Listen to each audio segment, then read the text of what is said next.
မြတ်စွာဘုရားသူ့ဘဝတွေ့ကြုံနဲ့ဆက်ဆက်ပြီးတော့အာဂနိယပြပိုက်ကိုရှင်းပြတာဖြစ်တယ်သူအပိဏဘဝတုန်းကမိုးရသည်မှာမိုးရသည်စံနှံပေါ်မှာလေးလပတ်လုံးအောင်မစင်မဲ့ကာမဂုဏ်အာယုန်တွေနဲ့ပျော်ရွှင်ချမ်းမြေ့စွာနေထိုင်ခဲ့တယ်ပေါ့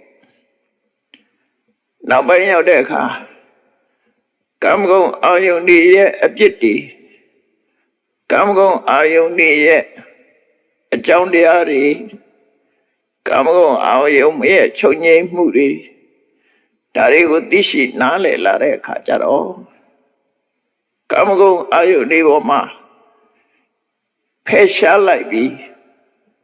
ကာမဂုဏ်အာယုန်ကင်းတဲ့အစ္ဆဒဟုပတ္တန္တာလို့ဆိုတယ်ကာမဂုဏ်အာယုန်ကင်းပြီးတော့လွတ်လပ်တဲ့ချမ်းသာတစ်ခုကိုရရှိခဲ့တယ်အဲဒီလွတ်လပ်တဲ့ချမ်းသာတစ်ခုကိုရရှိပြီးတော့နေတဲ့အချိန်တော့ကအခုလိုကာမဂုဏ်အာယုန်ဒီမှာနေမွန်ပြီးတော့ကာမဂုဏ်အာယုန်နဲ့မှာနေကြတဲ့အခြားမင်းသားတွေအခြားတတိတကြွယ်တွေအချမှုမဖြစ်ခဲ့ဘူးသူတို့ကိုအားမကြောက်ဘာလို့လို့ဆိုရင်ကိုယ်တိုင်ကကာမဂုဏ်အာယုန်ရဲ့အပြစ်ကိုမြင်နေတော့သူတို့ဟာကာမဂုဏ်အာယုန်ကိုတွေ့တာမဲ့မောပြီးတော့ဒုက္ခရောက်နေကြတာကာမဂုဏ်ရဲ့ပူလောင်မှုတွေနဲ့ဒုက္ခရောက်နေတာကိုမြင်ရတဲ့အခါမှာသောတိတန်နပိဟိမိတယ်လုံးဝအားမကြောက်သူတို့ဘဝကိုမတောင်းတဘူးသူတို့လူကာမဂုဏ်အာယုန်တွေထဲမှာပြောခြင်းနဲ့စိတ်လုံးဝမရှိဘူးတဲ့ဘာဖြစ်လို့တော့ဆိုတော့ငါဟာအဲ့ဒီကာမဂုဏ်အာယုန်နဲ့ကင်းပြီးချမ်းသာတဲ့ကာမဂုဏ်အာယုန်နဲ့ကင်းတဲ့အကုသိုလ်တွေကင်းတဲ့ကာမချမ်းသာတဲ့ပို့ပြီးတော့ချမ်းသာတဲ့နိက္ခမဒုက္ခဆိုတာငါရတယ်အဲ့တော့လောကမှာကာမဒုက္ခဆိုတာကမျက်စိနာနာလျှာကာယအဲ့ဒီရူပတ္တရကဏရတ္တဖုဒ္ဓဘာလို့ဆိုတဲ့ဒီကာမဂုဏ်အာယုန်တွေနဲ့စိတ်ပူလောင်မှုတွေနဲ့ခံစားကြရတာဖြစ်တယ်အဲ့ဒီကာမဂုဏ်အာယုန်တွေကိုဖယ်ရှားလိုက်လို့ရှိရင်တော့ကာမဂုဏ်အာယုန်ကင်းတဲ့နိက္ခမဒုက္ခဆရာဆိုလိုတာကသမထဖြစ်စဉ်တွေကိုကျင့်လိုက်လို့ပထမဇန်ရသွားပြီဆိုရင်ကာမဒုက္ခတွေကိုလွန်မြောက်သွားပြီးတော့နိက္ခမဒုက္ခလို့ကာမဂုဏ်အာယုန်တွေကထွက်ခွာပြီးတော့ချမ်းသာတဲ့ချမ်းသာမှုကကာမဂုဏ်အာယုန်နဲ့မှချမ်းသာတာတဲ့ပို့ပြီးတော့ကောင်းတယ်လောကလူတွေကကာမဂုဏ်အာယုန်နဲ့မျက်စိကကြည့်ကျင်တာတွေကြည့်နားထောင်ကျင်တာတွေထောင်မွေးကြိုင်တဲ့အနတ်တွေကောင်းမွန်တဲ့အရာတွေအထီးတွေ့တွေနဲ့အဲ့ဒီပုံမှာပဲစိတ်တိုင်းကြလို့ရှိရင်ပျော်ပွေးကြတယ်စိတ်တိုင်းမကြဘူးဆိုရင်ပူလောင်ကြတယ်အဲ့ဒီရှုပ်ထွေးပွေလိမ်နေတဲ့ကာမဒုက္ခတွေဖယ်လိုက်တဲ့အခါကျတော့နိက္ခမဒုက္ခကာမဂုဏ်အာယုန်တွေကကင်းသွားတဲ့ချမ်းသာဒုက္ခတစ်မျိုးရရှိခံစားရတယ်ဒါတမန်အဖြစ်ကြည့်မယ်ဆိုလို့ရှိရင်တမန်လူတွေမှတောင်မှပဲကမ္မထရိတ်တာသွားပြီးတော့အေးချမ်းချမ်းတရားနှလိုက်တဲ့အချိန်မှာက ပဋ္ဌာန်းရှိမှပေါ်များနေရတဲ့ချမ်းသာနဲ့ပွဲကင်းနဲ့မှစူးစူးညံညံနဲ့နေရတဲ့ချမ်းသာကွဲပြားခြားနာသွားတာကိုသိရှိတယ်ပေါ့နော်ဆူညံနေတဲ့လောကထဲကထွက်ပြီးတော့အေဂျင့်နဲ့ဘဝမှာနေလိုက်တဲ့အခါမှာအေဂျင့်နဲ့ဘဝရဲ့ချမ်းသာကိုသိရှိသွားကြတယ်နောက်ဆုံးမှာလူဘဝကခိတ္တခဏခွာရှောင်ပြီးတော့ဒုံလဘယဟန်ဒုံလဘသီလရှင်ဝန်းလိုက်ရင်တောင်မှပဲအေဂျင့်နဲ့ဆိုတဲ့အရာကိုတွေ့သွားတယ်။တမန်အဖြစ်တော့တွေ့နိုင်ကြတယ်။အဲ့ဒါကိုနိခမဒုက္ခလို့ခေါ်တယ်။ကာမဒုက္ခဆိုတာကတစ်မျိုးနိခမဒုက္ခဆိုတာတစ်မျိုးနိဂမဒုက္ခရရှိသွားကြတဲ့ပုဂ္ဂိုလ်တွေကြတော့အဲ့ဒီကာမဒုက္ခကိုရှင်စေရပိလဒုက္ခချမ်းသာအဖြစ်ထင်မြင်လာကြတယ်ရှင်စေရချမ်းသာတစ်ခုအနေနဲ့ထင်မြင်လာကြတယ်နိဂမဒုက္ခကအေဂျင့်နဲ့ချမ်းသာအဖြစ်ထင်လာတယ်ဒါကြောင့်မို့ကာမဒုက္ခကထွက်ပြီးတော့နိဂမဒုက္ခကိုရသွားတယ်ရသွားတဲ့အခါမှာကာမဒုက္ခခံစားနေတဲ့ပုဂ္ဂိုလ်တွေကိုကြည့်ပြီးတော့အာကြတာတို့တောင်းတတာတို့မဖြစ်ဘူးတဲ့ရသော်ဗျာနန်းတော်မှာနေတော့ကချမ်းသာတဲ့အခုတော်ထဲမှာအဲ့တန်အေးချမ်းနဲ့အကုသိုလ်ကင်းကင်းကာမဂုဏ်စိတ်ကင်းကင်းနဲ့နောက်ဆုံးမှာနတ်ချမ်းသာတွေတဲ့တောင်ပို့ပြီးတော့တာတဲ့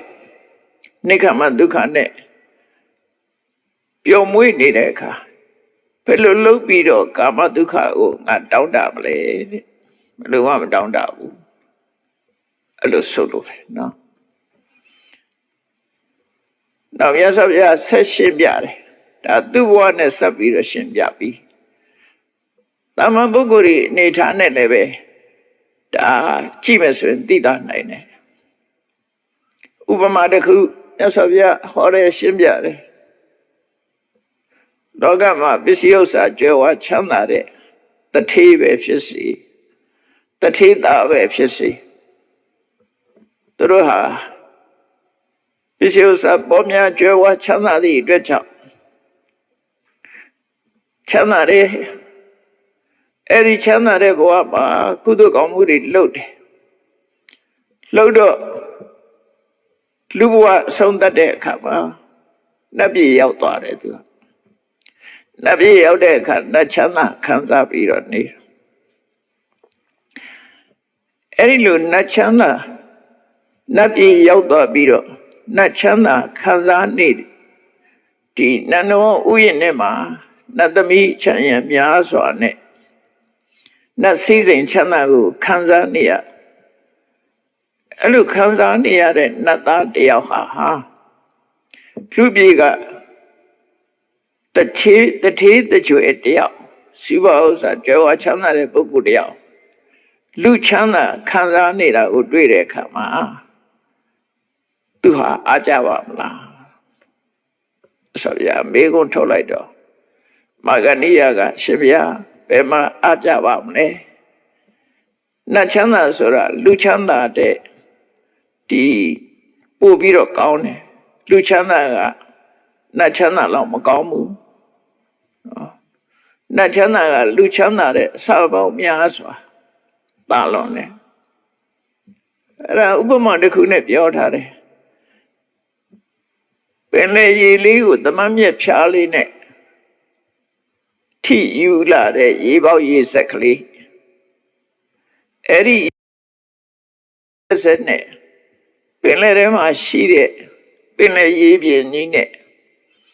နှိုင်းစာလို့မရသလို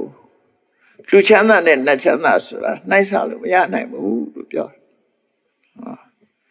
နတ်ချမ်းသာကအလွန်ကြီးမားတယ်ပေါ့လူတွေလက်လန်းမမိတိုင်းနဲ့နတ်ချမ်းသာကမတ္တမချမ်းသာတယ်အဲ့တော့နတ်ချမ်းသာခံစားနေရတဲ့နတ်သားတယောက်ဟာလူတွေခံစားနေရတဲ့လူချမ်းသာကိုဘယ်လိုလုပ်ပြီးတော့အားကြမလဲဘာလို့လို့ဆိုရင်လူချမ်းသာတဲ့ပို့ပြီးတော့ချမ်းသာတဲ့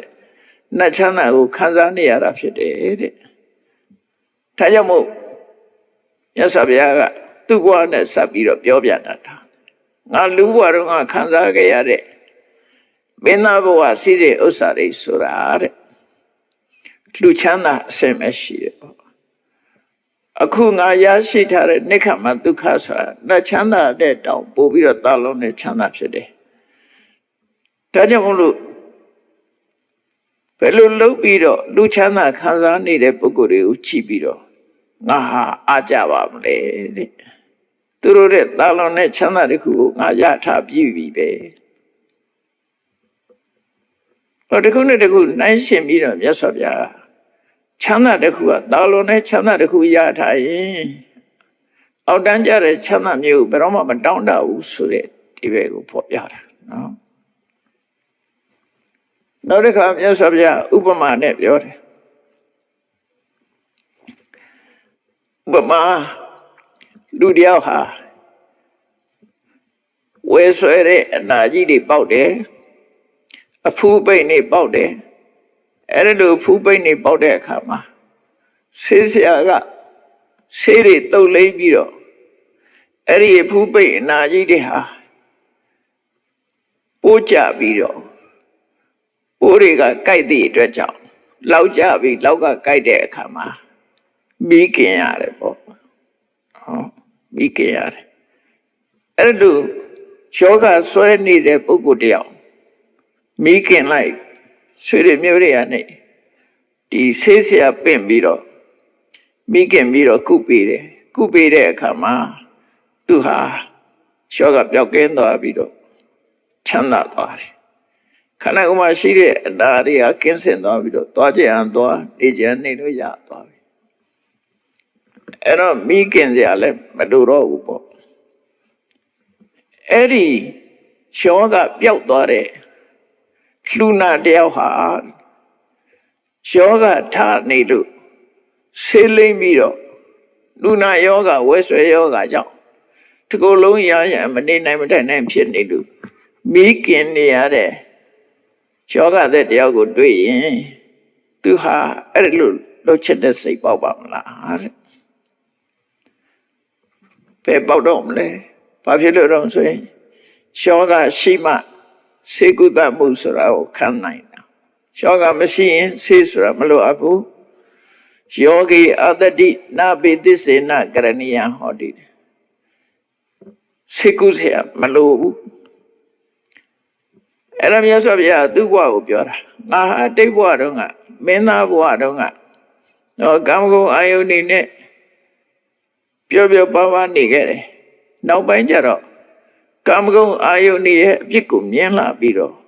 ကာမဂုဏ်အာယုန်ကင်းတဲ့ချမ်းသာကိုအခုအာရရှိနေတာဖြစ်တယ်။ကျောင်းကပြောသွားတဲ့ပုဂ္ဂိုလ်သည်ဆေးကုစရာမလိုတော့သလိုငါမှလည်းပဲယောဂပျောက်နေတဲ့ပုဂ္ဂိုလ်လိုပဲဘာမှချမ်းသာဒုက္ခအတွက်ကာမဂုဏ်ချမ်းသာအတွက်ငါမှဘယ်လိုမှတောင်းတမှုမရှိတော့ဘူးလို့အဲ့တော့ဒီဥပမာ2ရက်နဲ့မြတ်စွာဘုရားရှင်းပြတာနော်ဥပမာ2ရက်ကနတ်ချမ်းသာခံစားနေရတဲ့ပုဂ္ဂိုလ်ကလူချမ်းသာကိုမတောင်းတဘူးနောက်တစ်ခါယောဂရှိတော့ကစေကုသပြီးအရာဖြေအရာဖြောက်ရတဲ့ပုဂ္ဂိုလ်တယောက်ဟာယောဂပျောက်သွားလို့ရှိရင်အဲ့ဒီစေကုသမှုဆိုတာကိုမလိုအပ်တာငါမှလည်းပဲဒီတိုင်းပဲ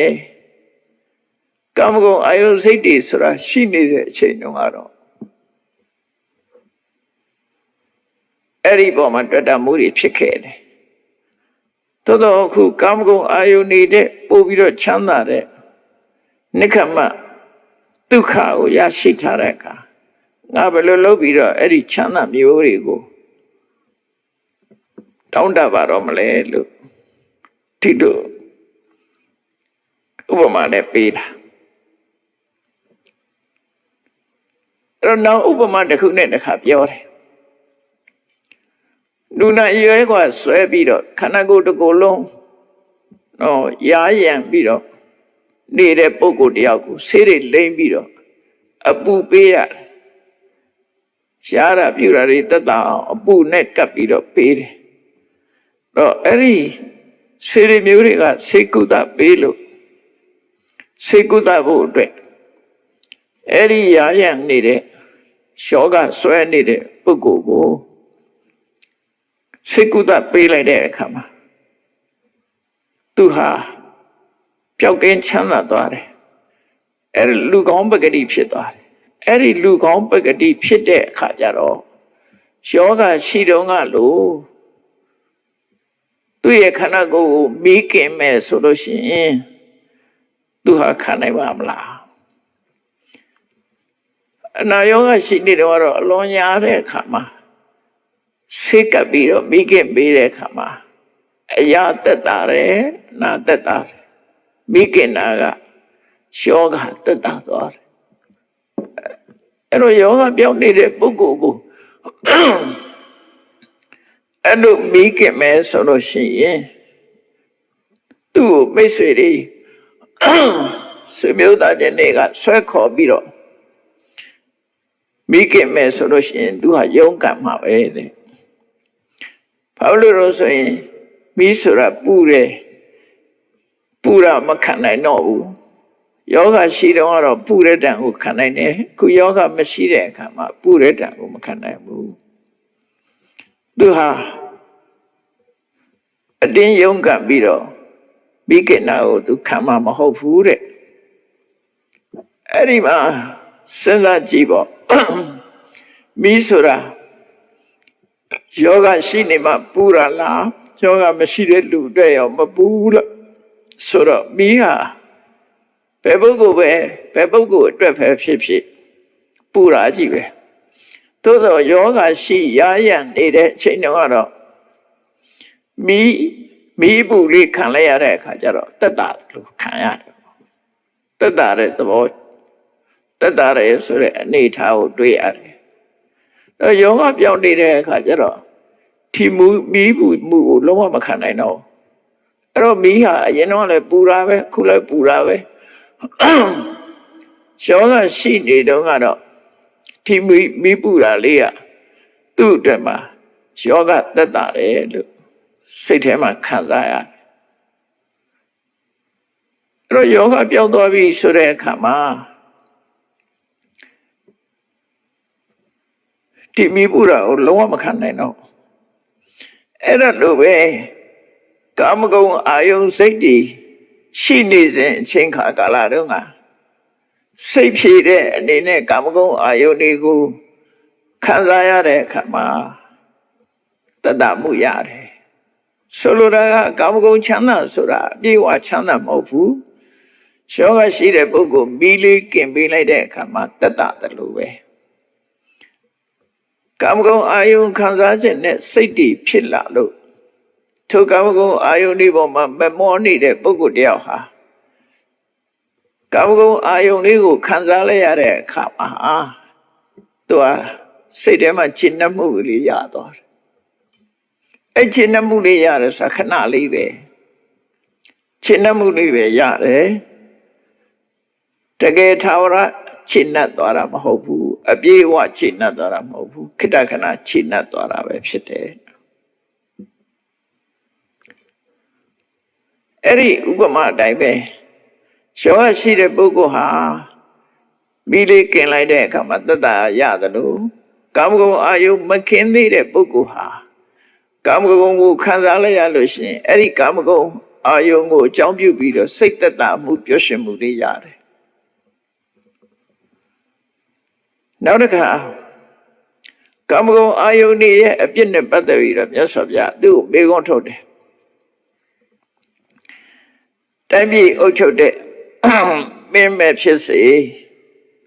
အမတ်ကြီးတွေပဲဖြစ်စေသူတို့ဟာကာမဂုဏ်အာယုန်နဲ့မှပျော်မြူးပြီးတော့အဲ့ဒီကာမတဏှာကိုမစွန့်လွတ်ဖဲနဲ့စိတ်အေးတက်တက်တာတာနေနိုင်တဲ့ဆိုတာမင်းချဘူးသလားလူတိုင်းဟာဘလောက်ချမ်းသာကာမဂုဏ်အာယုန်ဆိုတဲ့လောဘစိတ်တွေရှိလာလို့ရှိရင်စိတ်ပူလောင်မှုတွေခံစားကြရတယ်အားလုံးနော် အေးချမ်းမှုကိုခံစားရတာမဟုတ်ဘူးစိတ်ထဲမှာပူလောင်မှုတွေအလိုမကျမှုတွေအဲ့ဒါမျိုးတွေပဲခံစားရတယ်အဲ့ဒီလိုတိုင်းပြည်အုပ်ချုပ်တဲ့မင်းတွေတို့မင်းမကြီးတွေတို့ဟာဒီကာမဂုဏ်အာယုန်တွေကိုမစွန့်ပယ်ပဲနဲ့ချမ်းချမ်းသာသာနေရတယ်သူတို့ဟာအလွန်ချမ်းသာကြတယ်ဆိုတာကြားဘူးသလားဆိုတော့မကြားဘူးပါဘူးတဲ့တကယ်ကတော့သူတို့ဟာလည်းပဲကာမဂုဏ်အာယုန်တွေကိုစွန့်လွတ်လိုက်တဲ့အခါမှာခိတ္တခဏအေးချမ်းမှုဆိုတာရရှင်မကြီးစစ်ပွဲဆင်နွယ်နေလို့ရှိရင်အဲ့ဒီပုဂ္ဂိုလ်ကဘယ်လိုလုပ်ချမ်းသာမချမ်းသာဘူးလို့ဆိုလို့တယ်နော်တိုက်ခဲလူရက်နေဘယ်လိုလုပ်ပြီးတော့သူ့မှာချမ်းသာမချမ်းသာနိုင်ဘူးလို့ဆိုလို့တယ်ကာမဂုဏ်အာယုန်စိတ်တွေများနေတဲ့ပုဂ္ဂိုလ်ဟာဘယ်ပုဂ္ဂိုလ်ပဲဖြစ်ဖြစ်ချမ်းသာဒုက္ခဆိုတာမရဘူးဒီကာမဂုဏ်အာယုန်စိတ်တွေကိုဖယ်ရှားနိုင်မှသာလေစိတ်နှလုံးအေးချမ်းတဲ့ဆိုတာဖြစ်နိုင်တယ်သမဏပြမဏဆိုတဲ့ဘာသာရေးဆိုင်ရာပုဂ္ဂိုလ်တွေလည်းပဲဒီကာမဂုဏ်တောင်းတမှုဆိုတဲ့တဏှာကိုမပယ်ပဲနဲ့စိတ်ချမ်းသာကိုယ်ချမ်းသာနေနိုင်တဲ့ဆိုတာရှိနိုင်ပါမလားတဲ့မရှိဘူးသူတို့ဟာကာမဂုဏ်အာယုန်တွေကိုစွန့်ခွာပြီးတဲ့နောက်မှာစိတ်ချမ်းသာကိုယ်ချမ်းသာမှုရတာဖြစ်တယ်ကာမဂုဏ်အာယုန်မစွန့်မဲနဲ့စိတ်ချမ်းသာတယ်ဆိုတာလောကမှာမရှိဘူးလို့ပြောတယ်နော်အဲ့တော့မရှိဘူးခိတ္တခဏလေးပဲမပြောပတ်လို့တဲ့ချမ်းသာဒုက္ခလေးကိုရတယ်ကာမဒုက္ခဒုက္ခလူလို့ကာမဒုက္ခလိကနိယောဂဆိုသူတို့ချမ်းသာတာခံစားတာခဏလေးပဲခံစားဥပမာပဲဆိုတော့အစားတော့စားရဲဆိုမဝခင်လေးပဲစားကြတာလေဝါသွားရင်ဘာကြိတ်ကြိတ်မစားနိုင်တော့ခဏလေးပဲလေလာရပါရကြည့်တယ်ဆိုတာလည်းပဲတနေ့ကုန်ကြီးထိုင်မကြည့်နိုင်ဘူးခဏပဲကြည့်နားထောင်တာလည်းခဏပဲနားထောင်နိုင်အကြာကြီးနားထောင်လို့မရဘယ်ပဲဖြစ်ဖြစ်အဲ့ဒီကာမဂုဏ်အာယုန်တွေဟာအကြာကြီးလက်ခံပြီးတော့အကြာကြီးနေလို့မရတဲ့ဟာဒီခိတ္တခဏပန်းဖြည့်တဲ့သဘောလောက်ပဲရနော်စိတ်ရဲ့ဖြည့်ရဆိုတဲ့အတိုင်းစိတ်ပြေယုံလေးလောက်နဲ့သူကထိတဲ့ပိုးသွားလို့ရှိရင်ကာမဂုဏ်အာယုန်ဟာညှိငွေ့သွားတာပဲလို့ဆိုလို့တယ်နော်ညှိငွေ့သွားတာ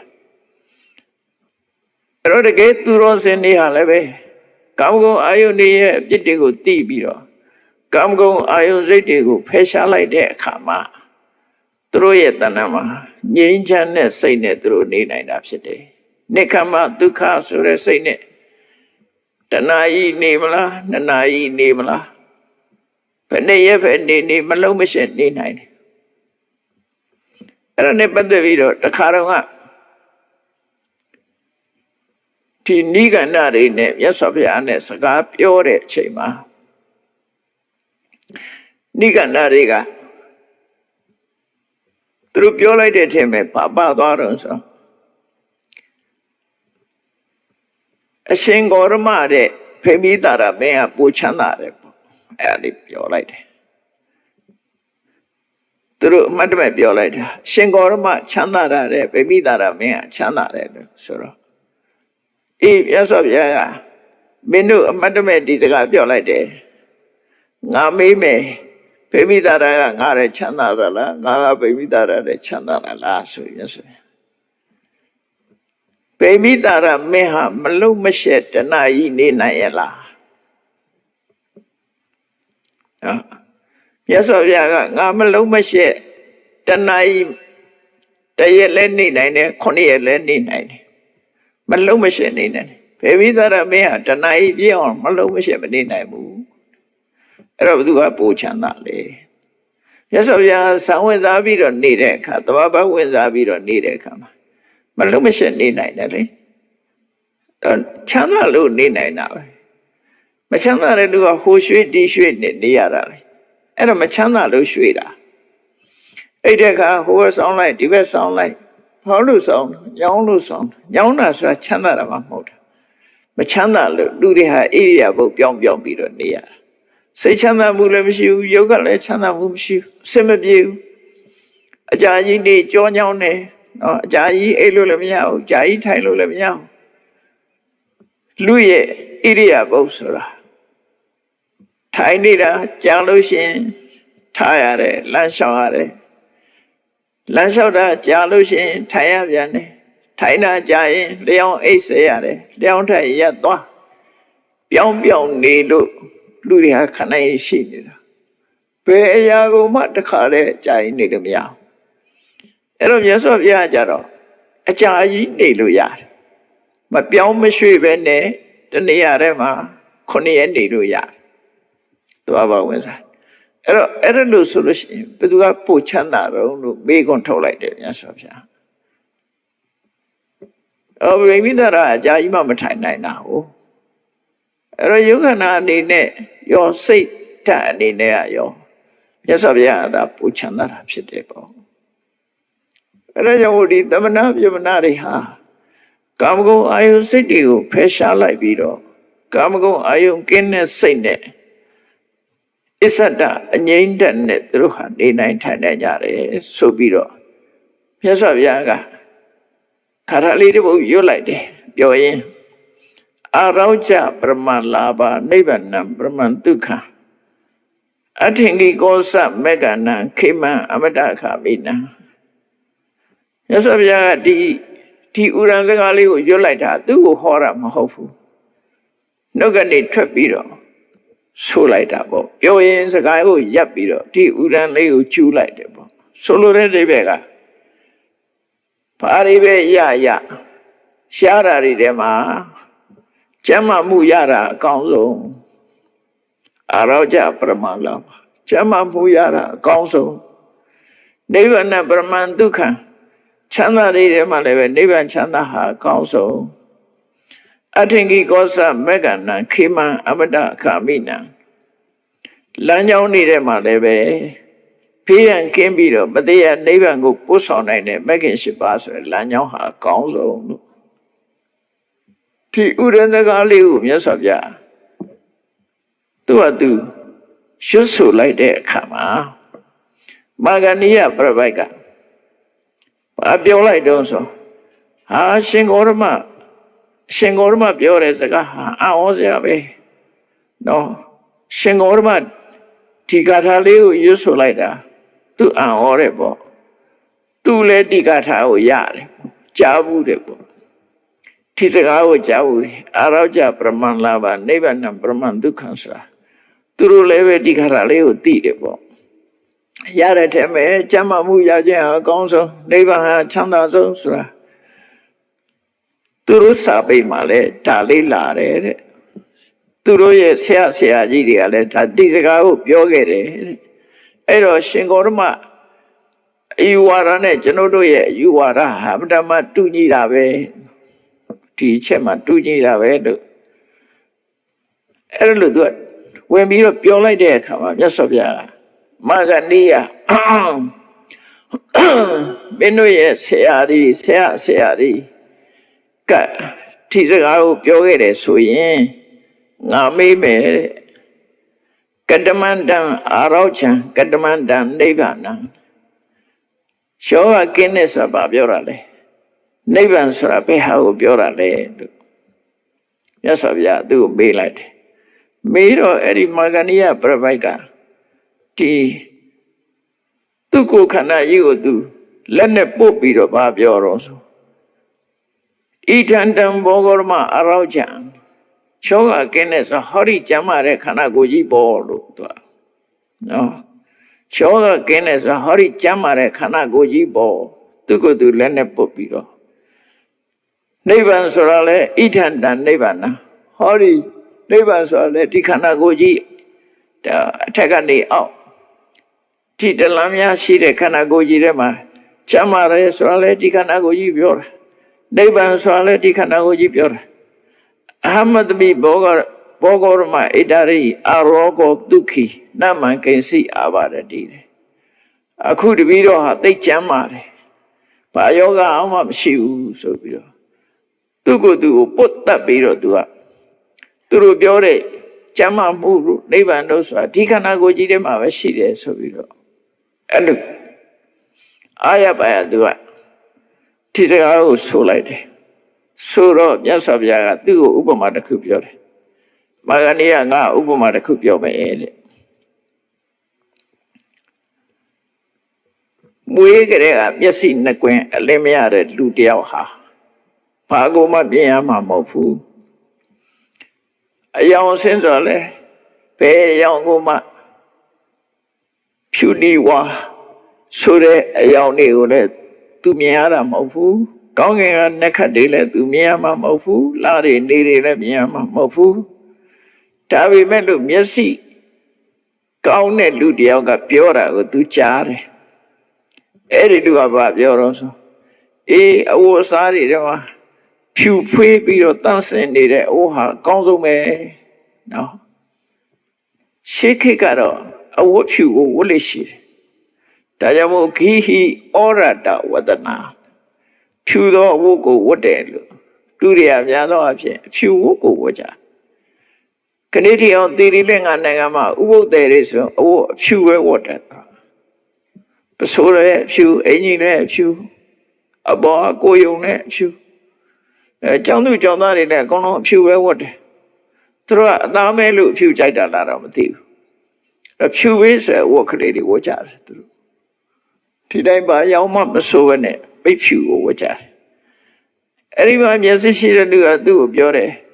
အဝတ်တွေထဲမှာတဲ့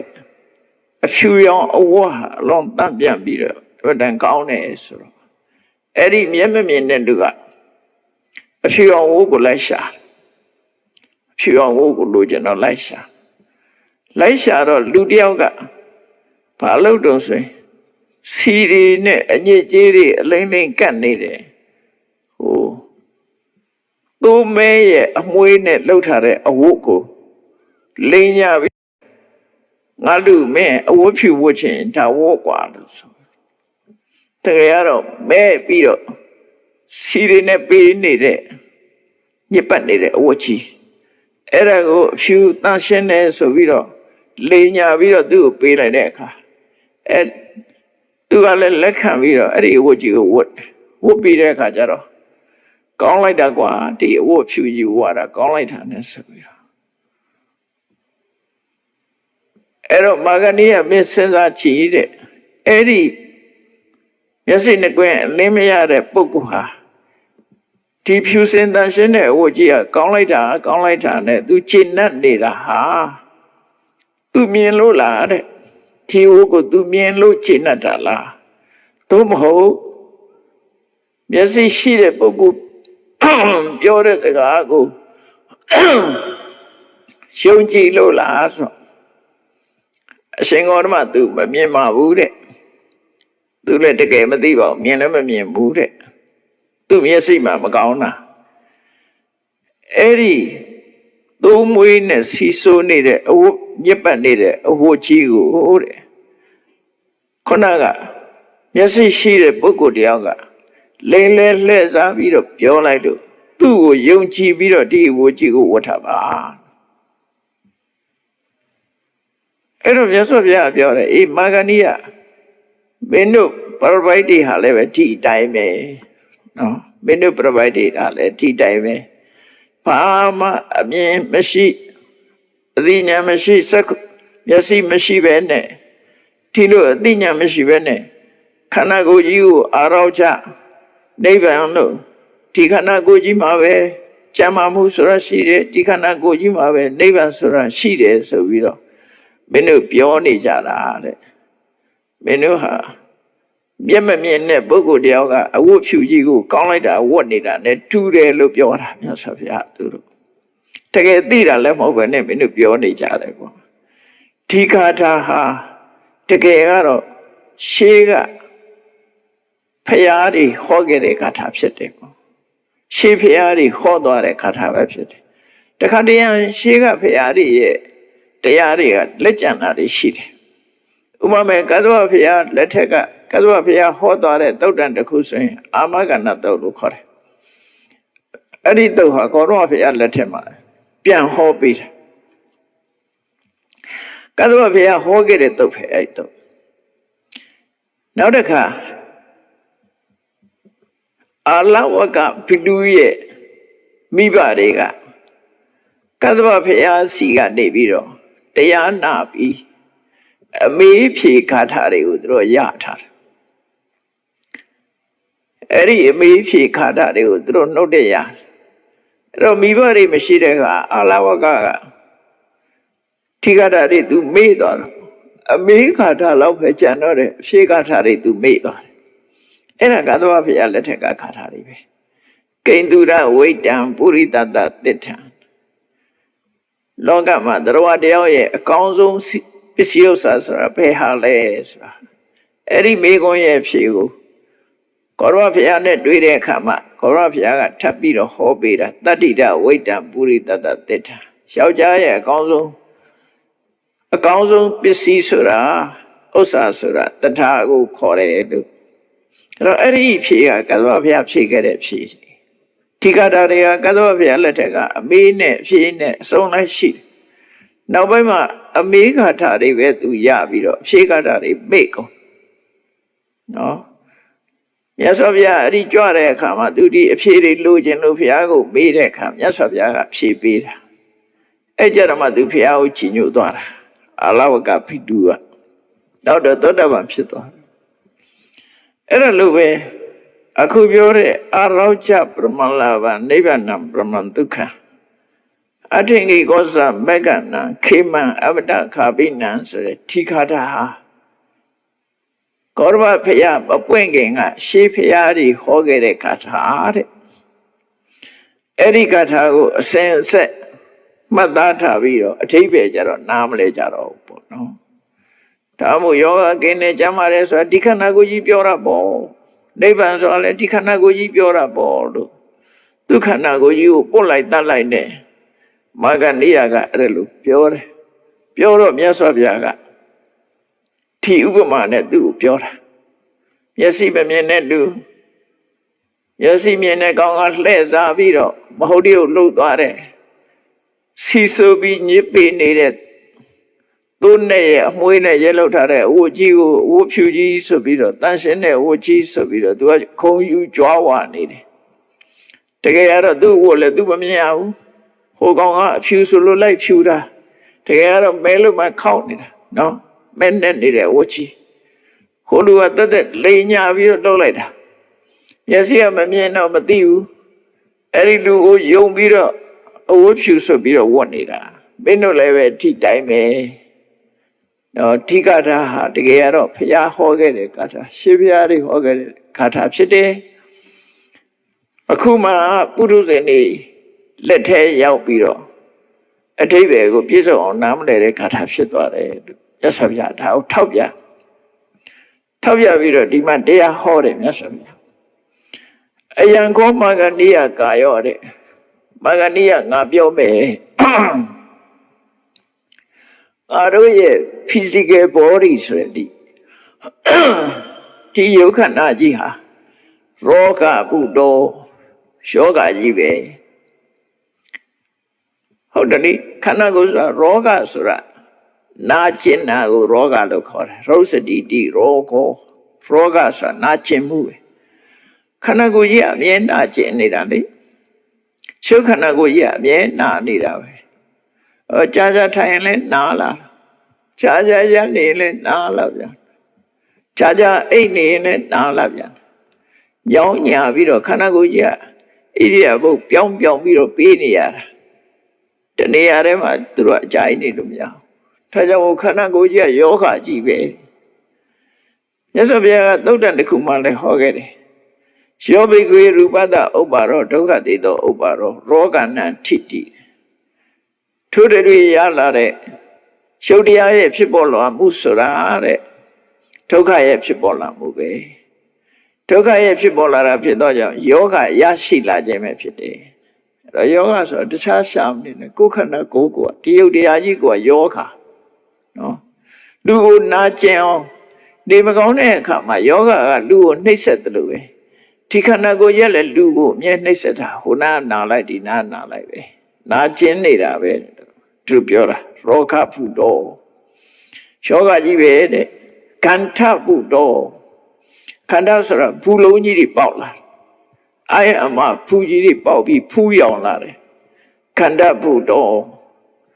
အမဖူကြီးတွေပေါက်လာတယ်တန်လဘုဒ္ဓဆူဆူနေဘလောက်နာခန္ဓာကိုယ်ကြီးကအဲ့ဒီဆူဆူထားတဲ့တန်ရလိုပဲတဲ့အမြဲနာနေတယ်အခါဘုဒ္ဓဒုက္ခတုံကြီးပဲတွေ့ခန္ဓာကိုယ်ကဘယ်နေရာမှတတ်တာမဟုတ်ဒုက္ခပဲအာဘာဒဘုဒ္ဓလူကိုနှိမ့်ဆက်နေတာပဲအာဘာဒဆိုတာအမြဲမပြတ်နှိမ့်ဆက်နေဒီခန္ဓာကိုယ်ကြီးပဲနှိမ့်ဆက်နေတာဒါမို့ခန္ဓာကိုယ်ရဲ့အကြောင်းကိုမြတ်စွာဘုရားဒီနေရာမှာဒီမာဂဏိယပြပိုက်ကိုဟောလိုက်တာအယံကာယောဒီ physical body ဆိုတဲ့ဒီကိုယ်ကာယကြီးဟာယောဂဘုဒ္ဓယောဂတုံကြီးပဲခန္ဓာဘုဒ္ဓအာရအမဖူလုံးကြီးပဲတန်လဘုဒ္ဓဆူဆူနေတဲ့အရာကြီးပဲအခါဘုဒ္ဓဒုက္ခဖြစ်နေတဲ့အရာကြီးပဲအာဘာဒဘုဒ္ဓနှိမ့်ဆက်နေတဲ့အရာကြီးပဲလို့ဒါဟာဒုက္ခလက္ခဏာကိုရှင်းပြီးတော့ပြောလိုက်တဲ့စကားပဲရောဂခန္ဓာတန်လနော်အခါအာဘာဒဆိုခန္ဓာကိုယ်ကြီးရဲ့ဒုက္ခကိုမြတ်စွာဘုရားအနိစ္စဒုက္ခအနတ္တဆိုတဲ့မဲ့ဒုက္ခရှုတော့ငါဒီပြောလိုက်တယ်အဲ့တော့ခန္ဓာကိုယ်ကြီးဆိုတာအမြဲတမ်းသူကခန္ဓာကိုယ်ကြီးကိုပုတ်တက်ပြီးတော့အာရောကြယောဂကင်းနေဆိုတာဒီခန္ဓာကိုယ်ကြီးပြောတာပါလို့ဆိုမဟုတ်ဘူးမြတ်စွာဘုရားခန္ဓာကိုယ်ကြီးကယောဂကြီးမင်းပြောတာကြီးကမဟုတ်ဘူးခန္ဓာကိုယ်ကြီးကယောဂကင်းတာမဟုတ်ဘူးခန္ဓာကိုယ်ကြီးကယောဂကြီးဆိုတာကိုရှင်းပြနော်သောဣမံတွန်ဣမံကာယံရောဂဗုဒ္ဓံခန္ဓာဗုဒ္ဓံသံဃဗုဒ္ဓံအခါဗုဒ္ဓံအဝရဗုဒ္ဓံဣဒတံဘောဂောရမအရောချံဣဒတံနိဗ္ဗာန်တိမင်းကဒီလိုယောဂရုံကြီးဆင်းရဲရုံကြီးဒီအမာကြီးလိုဖူလုံးကြီးလိုဖြစ်နေတယ်နော်အာရအမာလိုဖြစ်နေတယ်ဒီခန္ဓာကိုယ်ကြီးကိုယောဂဖြစ်နေတဲ့ခန္ဓာကိုယ်ကြီးကိုဣဒံတံဘောဂရမအရောချံဣဒံတံနိဗ္ဗာန်ဒါပါပဲယောဂခင်းနေဆိုတာဒီခန္ဓာကိုယ်ကြီးမှာပဲနိဗ္ဗာန်ဆိုတာလေဒီခန္ဓာကိုယ်ကြီးမှာပဲဆိုပြီးတော့မင်းအဲ့ဒါလို့ပြောတယ်တဲ့မာဂဏိယမင်းအဲ့ဒါလို့ပြောတာဟာတဲ့မင်းမှာမြင့်မြတ်တဲ့ဓမ္မအတိဓမ္မမျက်လုံးမင်းမရှိဘူးတဲ့ခန္ဓာကိုယ်ကြီးဟာယောဂရုံကြီးဆိုတာမင်းသိနိုင်တဲ့မျက်လုံးမင်းမှာမရှိဘူးမရှိလို့ခန္ဓာကိုယ်ကြီးကိုအာရောချယောဂကင်းတယ်လို့မင်းထင်နေတာတဲ့ခန္ဓာကိုယ်ကြီးမှာနိဗ္ဗာန်ဆိုအငြိမ်းလည်းမရှိဘူးတဲ့မရှိလို့မင်းဟာမြင်နိုင်တဲ့မျက်စိမရှိလို့အဲ့ဒါလို့ပြောနေတာမြတ်စွာဘုရားနှိပ်ကွက်တဲ့သူအဲ့ဒါနော်မင်းကမြင်နိုင်တဲ့မျက်စိမရှိလို့မင်းကဒါကိုအဟုတ်ကြီးလုပ်ပြီးတော့ခန္ဓာကိုယ်ကြီးကိုယောဂကဲတဲ့အရာနိဗ္ဗာန်ဆိုပြီးတော့ပြောနေတာတဲ့မာဂဏိယကနည်းနည်းလေးသူ့ပေါ်ဖိလိုက်တဲ့အခါမှာဧဝံပတနောအဟံဘောဂောရမတဘောဓဂောရမတပဟောတိမေဘောဂောရမောတထဓမ္မနေတိတောယထာဟံအာရောချံသာနေယနိဗ္ဗာနံပတိယအရှင်ဂေါရမပေါ်မှာကျွန်ုပ်လုံးဝယုံကြည်ပါတယ်တဲ့ရှင်ဂေါရမဟာကျွန်ုပ်နားလဲအောင်အာရောချယောဂကင်းနေဆိုတာဘယ်ဟာနိဗ္ဗာန်ဆိုတာဘယ်ဟာကျွန်ုပ်ကိုနားလဲအောင်ရှင်းပြနိုင်တယ်လို့ကျွန်ုပ်ယုံကြည်ပါတယ်မြတ်စွာဘုရားစီသူကတရားတောင်းမှတဲ့သဘောပေါ့နော်ဒါကိုသူနားလဲအောင်ရှင်ဂေါရမပြောနိုင်လိမ့်မယ်လို့သူယုံကြည်ပါတယ်လို့ဆိုတော့မြတ်စွာဘုရားသူ့ကိုတခါပြန်နှိပ်ပြန်တရားမဟောသေးပဲနဲ့ပြန်နှိပ်တယ်အေးမွေးရပါမျက်စိနှစ်ကွင်းအလင်းမရတဲ့ကောင်စေသမားတွေခေါ်ပြီးတော့မျက်စိနေခတ်ခွဲစိတ်ကုသဒါပဲလို့သူကမျက်စိကမမြင်ဘူးတဲ့အဲ့ဒီမျက်လုံးကန်းနေလို့ကုမရတဲ့မျက်လုံးကိုကုလိုက်တဲ့အခါစေသမားသာစေဘဝါကတွေသာကုန်ပြီးတော့စေသမားလည်းပဲစေကုရတဲ့ပင်မကျိုးပဲရှိတယ်ဘာမှအကျိုးမရှိသလိုပဲမင်းကိုငါကနေပြီးတော့ Aroja Surata, Nivana Surata, Surago, Mindion.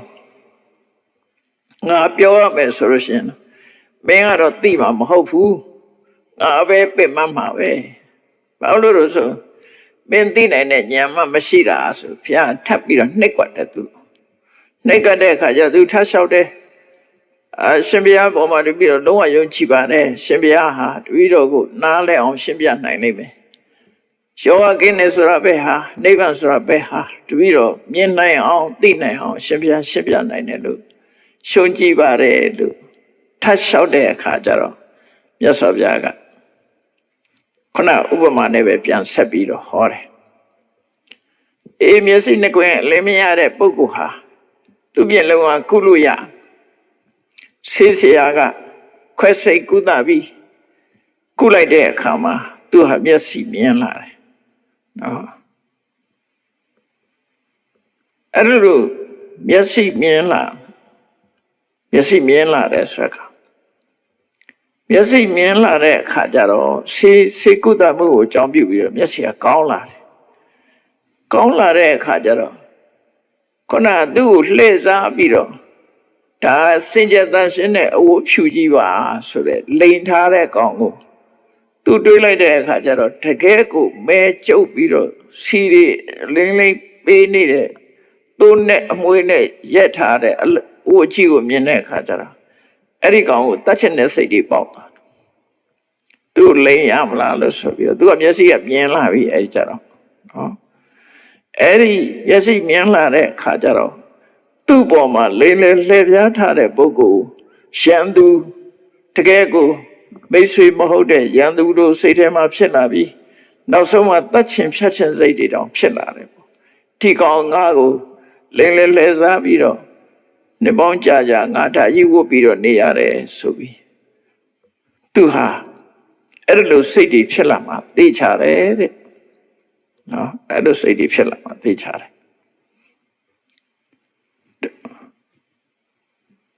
Piro Nago Nepomia, Akulu. Don't we see the nippy near don't wagine. Lane Viro Nago Loya Pale, no. Eridu go to touch a piazza, a sheila. Every time I Naga Mingo Shembiame. Shimbia Kama, Nevan Sura, Aroja Sura, Jamamuva, Tima, so she de, Nevan Sura, Tima, she de. Naga Shimbia Daumabe, Minga, Aroja Sura, Badiu, Nevana Sura, let me, Mimam Hopu, no? Nevan Sura, Mimam Hopu. Eri, Mian Yet low machilo, Mianama Hopu. Again, me, Naga Piopialo, Adina Yalalu. Mien I never yellow Pilla Mesoe. Meha, Uber Nekananga Boma.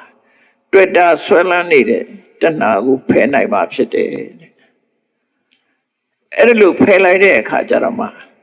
Oh, Nebomiasa. Naha. Yukana go you dear you Solan Niravala. Wirana go Solan Niravala. Dinya go Solan Niravala. Tinkara go Solan Niravala. Winning go Solan Nira. Kanangava go na Solan Niravala. Na Shimbiare Kama me. Tama Yesi, Pola, you know, Mentila Libere. Tila Vire Kama. Ubarana Bisia Po. Tisalamu jump, Kama was rapside. But what Bisia Zadi, Kama was on Sadi Surekana Yavan. Sadi Bisia Ramaran Toka Bridi or Doka Dominadu Payata Tamondi. Sadi Jam, Ujan Agents rapside, Ujan Agents rapside. Toka Bridi or Doka Dominata Ubayata Sure. So Yin go Jujan. Go see agent, say agent, sick Beman Sure. Tidokari Pilla. Now, someone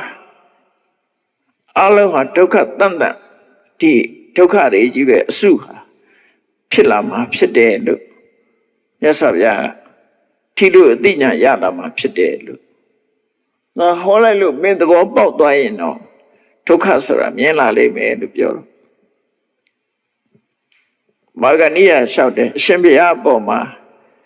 တပည့်တော်ယုံကြည်ပါတယ်တဲ့အရှင်ဘုရားတပည့်တော်ကိုရှင်းပြနိုင်မယ်တပည့်တော်ဟာဒီနေရာကနေပြီးတော့မျက်စိမကန်းပဲအမြင်မျက်စိကောင်းပြီးတော့ပြန်ထနိုင်လိမ့်မယ်လို့တပည့်တော်ယုံကြည်ပါတယ်နော်သူအခုချိန်မှာမျက်စိကဓမ္မစက္ခုမရှိတော့သူမျက်စိကန်းနေတယ်ပေါ့မြတ်စွာဘုရားဟောတဲ့တရားကိုသူနားမလဲတော့တပည့်တော်ယုံကြည်ပါတယ်တဲ့အရှင်ဘုရားအပေါ်မှာအားကိုးပါတယ်ဒီနေရာကထားတဲ့အခါတပည့်တော်မျက်စိနှလုံးအမြင်ရပြီးတော့ထနိုင်လိမ့်မယ်လို့ရှုံးကြည့်ပါတယ်လို့ဆိုတော့မြတ်စွာဘုရားကသူ့ရဲ့ဝန်ခံကတိရဒါဆိုရင်မာဂဏိယနံပါတ်1သပ္ပုရိသေပစေယတိတရားဓမ္မသိတဲ့သူတော်ကောင်းတွေစီချင်းကပ်တယ်ဒါနံပါတ်1လောက်ရမယ်လို့သပ္ပုရိသေပစေယတိသူတော်ကောင်းတွေကိုချင်းကပ်ယတောတောမာဂဏိယသပ္ပုရိသေပစိတ္တိတတောတောမာဂဏိယတတ္တမံသုတ္တိမင်းသူတော်ကောင်းတွေကိုချင်းကပ်လို့ရှိရင်သူတော်ကောင်းတရားကိုနာရလိမ့်မယ်နော်သူတော်ကောင်းကိုချင်းကပ်မှသူတော်ကောင်းတရားကိုနာခွင့်ရမှာဒါကြောင့်မို့နံပါတ်1သူတော်ကောင်းတွေကိုချင်းကပ်သူတော်ကောင်းတွေချင်းကပ်လို့ရှိရင်သူတော်ကောင်းတရားနာရလိမ့်မယ်အဲ့သူတော်ကောင်းတရားနာရပြီဆိုတဲ့အခါမှာသူတော်ကောင်းဟောတဲ့တရားအတိုင်းဓမ္မနုဓမ္မအာသင်လျော်တဲ့အနုဓမ္မဆိုတဲ့ကျင့်စဉ်ကိုမင်းဟာကျင့်နိုင်မှာဖြစ်တယ်အဲ့ဒီလိုကျင့်စဉ်ကိုကျင့်ပြီးဆိုတော့မှမင်းကိုယ်တိုင်သိလိမ့်မယ်ဣမေရောဂခန္ဓာတံလာဣဒရောဂခန္ဓာတံလာနော်အပရိသေသနေရုသန္တိဒီနိဗ္ဗာန်ဆိုတဲ့တရားမှာဒီယောဂလို့ခေါ်တဲ့ခန္ဓာတွေဟာဒီမှာပဲချုပ်သွားလိမ့်မယ်ယောဂလို့မြားညောင်ကြီးတို့နော်အနာအိုင်အမာကြီးတို့ပြောဆိုရတဲ့ဒီယုံ nant ခန္ဓာတွေဟာဒီနိဗ္ဗာန်မှာပဲချုပ်ဆုံးသွားမှာဖြစ်တယ်နော်နိဗ္ဗာန်မှာပဲချုပ်ဆုံးသွားမှာဖြစ်တယ်ဥပါရံချုပ်လို့ရှိရင်ဘဝချုပ်တယ်ဒါချုပ်တယ်ဆိုတာနိဗ္ဗာန်မဲ့အနေနဲ့ချုပ်လိုက်တာဥပါရဏနိရောဓဘဝနိရောဓမဲ့နဲ့ဥပါရံချုပ်သွားပြီဆိုရင်ဘဝလည်းချုပ်တယ်ဘဝနိရောဓဇာတိနိရောဓကာမဘဝချုပ်သွားရင်ဇာတိဆိုတဲ့ဥပပတ္တိဘဝလည်းချုပ်တယ်ဇာတိနိရောဓစရမရဏဇာတိချုပ်သွားလို့ရှိရင်လည်းစရမရဏချုပ်တယ်သောကပရိဒေဝဒုက္ခဒေါမနတုပါဒနိရောဓန္တိဆိုရင်ငိုကြွေးခြင်းကိုယ်ဆင်းရဲခြင်းစိတ်ဆင်းရဲခြင်းစိတ်ပင်ပန်းခြင်းဆိုတဲ့ဒုက္ခတွေလည်းအကုန်လုံးချုပ်ဆုံးသွားလိမ့်မယ်ဒီနည်းနဲ့ဒုက္ခအစုတတ်ချုပ်ငြိမ်းသွားတာဖြစ်တယ်လို့တော့ခုနပြောတဲ့ရောဂတွေချုပ်ဖို့ဆိုတာဒီနိဗ္ဗာန်ကြမှာပဲချုပ်နိုင်တယ်ဆိုတဲ့အကြောင်းကိုမြတ်စွာဘုရားရှင်းလင်းပြီးတော့ဒါနိဗ္ဗာန်ရောက်တဲ့တရားကိုဟောလိုက်တာပဲเนาะဝိပဿနာဉာဏ်အနေနဲ့ဟောလိုက်တာအေးသူတော်ကောင်းတွေဆင့်ကပ်သူတော်ကောင်းတရားကိုနာသူတော်ကောင်းတွေပြတဲ့တရားဓမ္မကိုချစ်ကြကြကိုအထုတ်တယ်အဲ့လိုအထုတ်ပြီးဆိုရင်မင်းကိုယ်တိုင်သိလိမ့်မယ်နော်ယောဂဆိုတာလည်းမင်းကိုယ်တိုင်သိလိမ့်မယ်ယောဂချုပ်တဲ့နေရာကိုလည်းမင်းကိုယ်တိုင်သိလိမ့်မယ်ငါပြောရမှာမဟုတ်ဘူးကိုယ့်အကူသိလိမ့်မယ်အဲ့ဒီလိုချုပ်တယ်ဆိုတာဒီလိုသိသွားလိမ့်မယ်လို့ဏိဂုံးချုပ်နဲ့မြတ်စွာဘုရားကဒီလိုရှင်းပြလိုက်တဲ့အခါမှာမာဂဏိယပြပိုက်ကမြတ်စွာဘုရားကိုလျှောက်တယ်အရှင်ဂေါရမရှင်ဘုရားရဲ့ရှင်းပြချက်ဟာနှစ်သက်ဖွယ်ကောင်းလာပါပြီတဲ့ဥပမာအဖြစ်ပြောမယ်ဆိုရင်မှောက်ထားတဲ့အရာဝတ္ထုကိုလှမ်းပြီးတော့ပြလိုက်သလို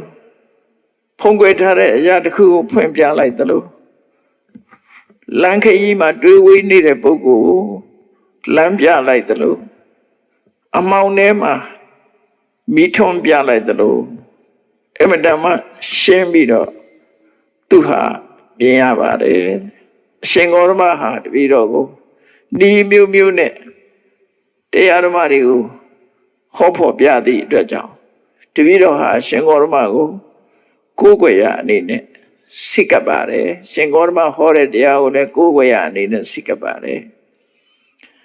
ယဟန်သံဃာတွေကိုလည်းကိုးကွယ်ရအနေနဲ့စိတ်ကပ်ပါတယ်ဒါကြောင့်ဂေါတမရဲ့ထံမှာရှင်သာမဏေဖြစ်ခွင့်နဲ့ယဟန်ဖြစ်ခွင့်ရချင်ပါတယ်လို့တခါတည်းလျှောက်တော့မြတ်စွာဘုရားဗာပြောတော့မာဂန္ဓိယမင်းတို့ဘာသာခြားတွေသာသနာ့ဘောင်ဝိညာဉ်နဲ့ဆိုလို့ရှိရင်တဲ့၄ လဆိုင်ပြီးတော့ကျင့်ဝတ်တစ်ခုကိုကျင့်ရမယ်၄ လစောင့်ကြည့်တာခံရမယ်ဒိဋ္ဌိယပရိဝါဒလို့ခေါ်တယ်တော့သူကပြပိုက်အဝတ်နဲ့သာသနာ့ဘောင်ဝိညာဉ်နဲ့ဆိုချက်ချင်းခွင့်မပြုဘူးမြတ်စွာဘုရားမလို့ခွင့်မပြုတာတော့ဆိုဒီလူတွေကအယူတစ်ခုလွတ်ဖို့ဆိုတာတော့ခက်တယ်နော်သူတို့ငကိုဆွဲနေတဲ့အရာဝတ္ထုကိုမလွတ်ဘူးသူတကယ်စိတ်ပါလားမပါဘူးလားဆိုတော့မြတ်စွာဘုရားသူတို့ကိုစမ်းသပ်တဲ့အနေနဲ့၄ လဆိုင်ရမယ်မင်းတို့၄ လဆိုင်ပြီးတော့ကျင့်နှလောက်အောင်ဒီသာသနာရဲ့စိကံတွေကိုလိုက်နာရမယ်နော်အဲ့တော့၄ လဆိုင်ရမယ်၄ လလွန်တဲ့အခါမှာကျင့်နှလောက်ပြီဆိုတော့မှယဟန်တွေကယဟန်ဖြစ်ခွင့်ပေးလိမ့်မယ်ဒါသာသနာတော်ရဲ့စိကံချက်ကိုပြောပြတာ၄ လဆိုင်ရ၄ လဆိုင်ပြီးတော့ကျင့်နှလောက်ပြီဆိုမှခွင့်ပြုမယ်အပိစမိထပုဂ္ဂလဝေမတ္တတာဝိရိတာနောက်ဆုံးပြပြောလိုက်တဲ့စကားလေးကမြတ်စွာဒီလိုစိကံရှိပေမဲ့လို့တဲ့တယောက်နဲ့တယောက်မတူဘူးဆိုတာတော့ငါနားလဲပါတယ်မြတ်စွာဘုရားအဲ့ဒါလေးပြောတာဒါလမ်းဖွင့်ပေးလိုက်တာပဲနော်လူရဲ့အခြေအနေကိုကြည့်ပြီးတော့ဥပဒေဆိုတာလူအခြေအနေကိုကြည့်ရတယ်ဥပဒေဆိုတာချမှတ်ထားတာမှန်တယ်သို့တော့ဒီဥပဒေတိုင်းတချို့ကလိုက်ဖို့တင်တယ်တချို့ကျတော့ဒီဥပဒေတိုင်းလိုက်ဖို့မလိုဘူးသူရဲ့စိတ်ဆန္ဒပြင်းပြနေတယ်ဆိုရင်ခွင့်ပြုတယ်အဲ့တော့မြတ်စွာဘုရားကဒါလေးကိုနောက်ဆုံးထည့်ပြောလိုက်တယ်အပိစမိထပုဂ္ဂလဝေမတ္တတာဝိရိတာဒါပေမဲ့လို့ဒီဥပဒေချက်လက်မှာတဦးနဲ့တူမတူဘူးဆိုတာငါသိပါတယ်လို့ပြောတော့သူကဘာလျှောက်တော့ရှင်ဘုရားတဲ့အညဒိဋ္ဌိယဖြစ်ဖူးတဲ့ပုဂ္ဂိုလ်အဒီသာသနာတော်မှာ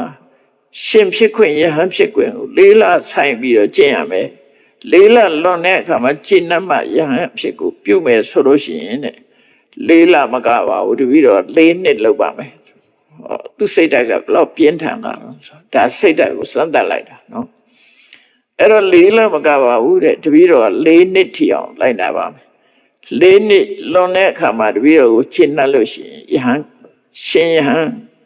ခွင့်ပြုပေးကြပါအဲ့လိုရှောက်လိုက်တဲ့အခါကျတော့မြတ်စွာဘုရားသူ့ရဲ့စိတ်ဆန္ဒပြင်းပြမှုကိုကြည့်ပြီးတော့ခွင့်ပြုလိုက်တယ်ခွင့်ပြုလိုက်တော့သူကချက်ချင်းပဲရှင်ဘဝယဟန်ဘဝကိုရရှိသွားတယ်ယဟန်ဖြစ်လို့မကြခင်ပဲမာဂန္ဓိယပရပိုက်ဟာမာဂန္ဓိယဟာပရပိုက်ဘဝဖြစ်လာယဟန်ဖြစ်လာတဲ့အခါမှာမြတ်စွာဘုရားဟောတဲ့တရားဓမ္မချင့်စဉ်တွေကိုသင်ယူပြီးတော့ဧကောဥပကတ္ထောအပမတ္တောအာတပိပိတ္တောတဲ့တပါးရဲ့ဆင်းရဲရရတ်သူကပ်ပြီးတော့သူဟာမမေးမလျော့အာတပိဆိုတာလုံးဝအာယုစိုက်ပြီးတော့ကြိုးစားတယ်ပဟိတ္တောဆိုတာသူ့စိတ်ကတခြားမရောက်ဘူးလမ်းဆုံးပန်းနိုင်ဆိုတဲ့နိဗ္ဗာန်ကိုလုံးဝဥတည်ချက်ထားတယ်အသက်နဲ့ခန္ဓာကိုမငဲ့ဘူးနော်လုံးဝကြိုးစားတယ်မရမချင်းနော်မရမချင်းယဟန္တာမဖြစ်မချင်းသူဟာကြိုးစားအထုတ်ပဲဆိုပြီးတော့ကြိုးစားလိုက်တာနောက်ဆုံးမှာသူယဟန္တာဖြစ်သွားတယ်ယဟန္တာဖြစ်သွားတဲ့အခါမှာသူကောင်းထဲမှာဘာသိလာတော့ခိနာစာတိနောက်ဘဝဆိုတာငါအတွက်မရှိတော့ဘူးဝုတိတံဗြဟ္မစရိယငါကျင့်သုံးတဲ့မြတ်သောအကျင့်ဟာလုံးဝပြည့်ပြည့်စုံစုံဖြစ်သွားပြီကတံကရဏီယံလုံးစရာတွေငါလုပ်ပြီးသွားပြီနာပရဣဋ္ဌတယဒါအတွက်နောက်ထပ်ပြီးတော့လုပ်စရာမရှိတော့ဘူးလို့သူ့ကိုယ်သူသိပြီးဆုံးဖြတ်သွားတယ်ဆိုပြီးတော့ဏိဂုံးချုပ်လေးမှာတော့အညတရောခောပနာယတမမာခန္တိယောရဟတံဟောတိအရှင်မာခန္တိယဟာအရင်တော့ပြပိုက် အရှင်မာဂန္ဓိယဟာယခုဘုရားရဲ့တပိဿဝကယဟန္တာအရေးထဲမှာတပါးအပါဝင်ဖြစ်သွားပြီစင်းဝင်သွားပြီလို့ဆိုလို့ယဟန္တာဖြစ်စင်းဝင်သွားပြီထာမာဂန္ဓိယတုတ်ဒါအနှစ်ချုပ်ပါပဲအဲ့တော့မြတ်စွာဘုရားကဒီမာဂန္ဓိပုံနာကြီးရဲ့တူအရင်ဖြစ်တဲ့မာဂန္ဓိပြပိုက်ကိုလည်းပဲအခုလိုတရားဓမ္မရှင်းလင်းဟောပြီးတော့ခြေချွတ်တာပြတော့မာဂန္ဓိပုံနာကြီးရဲ့သူ့ရဲ့မာဂန္ဓိပုံနေမကြီးရဲ့သူ့တူတော်မောင်ဖြစ်တဲ့မာဂန္ဓိပုံနာကြီးရဲ့တူတော်မောင်ဖြစ်တဲ့မာဂန္ဓိယပြပိုက်ရဲ့ဒီမာဂန္ဓိမျိုးနွယ်တွေဟာမြတ်စွာဘုရားရဲ့တရားဓမ္မကိုနာရလို့အကျွတ်တရားရရှိသွားကြတယ်အဲ့တော့သူတို့ကအနွယ်နာမည်လည်းဖြစ်နိုင်တယ်ပေါ့နော်မပါလို့မပါလို့ရှိရင်တော့အိန္ဒိယနိုင်ငံမှာခန္တီကြီးတို့ရှိတယ်လေသူတို့လည်းပဲခန္တီလို့နာမည်ပဲဖြစ်လိမ့်မယ်ခန္တီယအခန္တီယအဲ့လိုနာမည်တွေပေါ့ဟိုမှာရာချိခန္တီတို့စံချေခန္တီတို့နာမည်တွေရှိတယ်လေသူတို့လည်းပဲအဲ့ဒီလိုရှေ့ကနာမည်တွေဖြောက်တာပြီးတော့အနွယ်နာမည်နဲ့မာခန္တိယဆိုတဲ့အမျိုးအနွယ်တွေဖြစ်တော့ဆရာရှိတယ်ပေါ့အေးဒါကြောင့်တရားချစ်ခင်သူတော်စင်ပြိဿအပေါင်းတို့မစ္စည်းမပဏ္ဏတပါဠိတော်မှာမစ္စည်းမနိကေမှာလာတဲ့မာဂန္ဓိယတုတ်အနှစ်ချုပ်ကိုနာယူမှတ်သားကြရသဖြင့်မြတ်ဗုဒ္ဓရဲ့ဆုံးမတရားတော်များသိရှိနားလည်ကြပြီးချစ်ကြကြုတ်ကိုပွားများအားထုတ်နိုင်ကြပါစေကုန်သတည်း